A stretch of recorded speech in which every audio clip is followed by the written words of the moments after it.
What's up, everybody? Today we are looking at a game from the Skilling Open tournament where Magnus Carlsen with the white pieces plays against Wesley So with the black ones, and Magnus Carlsen plays an incredibly aggressive styled game. He continues to attack very nicely, and it's definitely not one to miss. So let's go ahead and go into it. We see d4, knight to f6, c4, and now e6. Both players fighting for the control of d5, and it's incredibly important that Wesley So does indeed fight for this square, because otherwise the d4 and c4 combo is going to overtake the center, and it's going to be very powerful, and it's going to be very hard for black later to fight for the center if they do not win the d5 square. So Wesley So makes it his sole priority in the start to go ahead and place a pawn on d5 and, take some of the center as well. Now we see knight to c3 and bishop to b4, pinning the knight, and queen to a4, offering a little fork over here.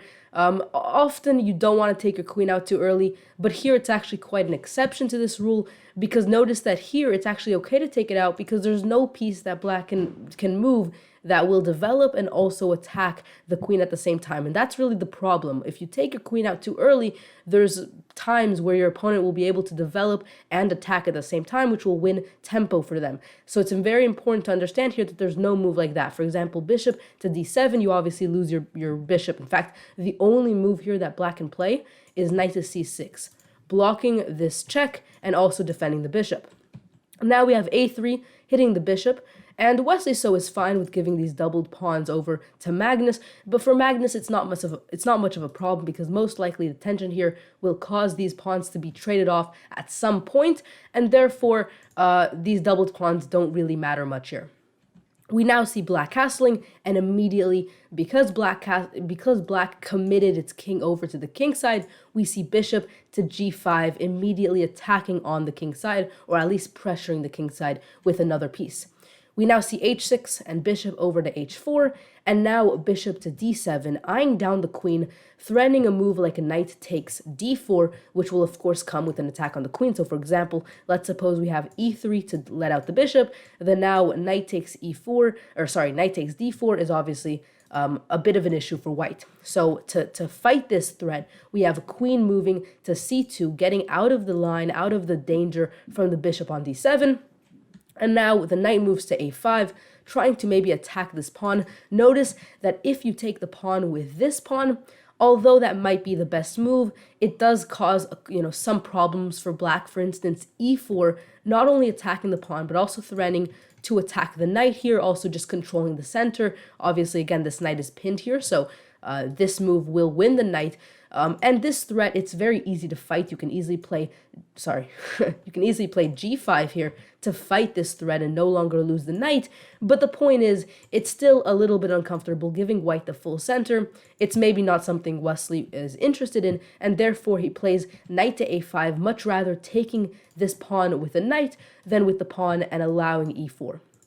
From here, we see g4, Magnus Carlsen trying to maybe put some pressure on the king and also grab some space in the king's side. Also, maybe the bishop can come out this diagonal. This is a very multi-purpose move. Maybe also trying to trade the pawns here and get a semi-open file to attack on. So this move over here, just really trying to attack and put pressure on the black king, which once again has already committed himself to the king side, which is something that Magnus is trying to take advantage of.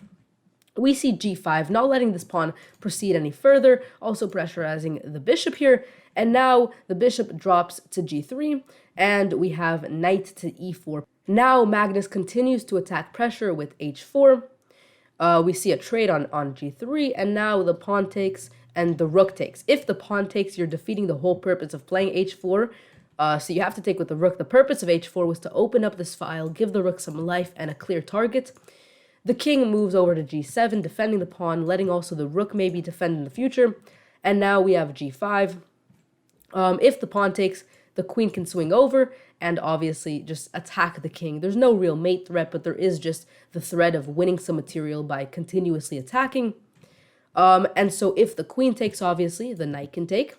And now after the rook comes over to h8, we have knight to e5, putting the knight in a great spot. Here, notice the queen cannot take because of this pin, and if the pawn takes, you can no longer play queen to h7, but instead Even better, you can take the rook. If the king takes, then you have this fork. If the queen takes, you win the bishop. So what happens here? Well, we have knight taking on c4, trying to trade this great knight for this very bad knight that used to be on a5 and did nothing. And now we have this intermediate move, taking the pawn and then taking the knight, because there's no other move. You kind of have to trade here. Before taking back, we have this beautiful queen to g5 move, trying to put white on the defensive instead of constantly being on the defensive by attacking this pawn, also attacking this pawn, which would attack a fork here. So this is a great move. King to f2, defending the pawn that's on g3, and then queen to c1, defending the pawn that's on h6. So white kind of went on the defensive for a little bit. The queen moves to f6, and now queen to f4, offering trade of queens. We have the queen takes, and now bishop to g2, letting the other rook get into the game a little bit along this first rank. The rook moves to b7, to b8, defending the b7 pawn, not letting the rook get any counterplay on b7.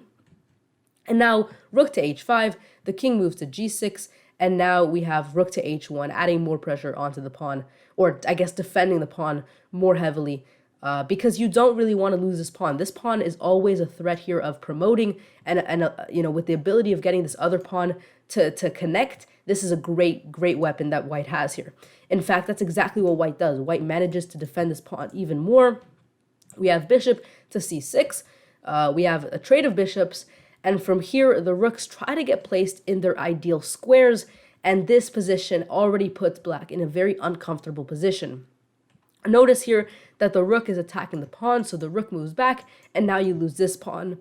The rook moves over to a6, and from here, you have rook to d1. Beautiful move, adding more pressure. In fact, if the rook takes, there's actually a mate line that I'll show on the screen right now. As you see, there's a mate in around 6 or 7 moves. And if we go back, there's no real great way to defend from these doubled rooks here on these files, just putting so much pressure along the king, along the pawns here.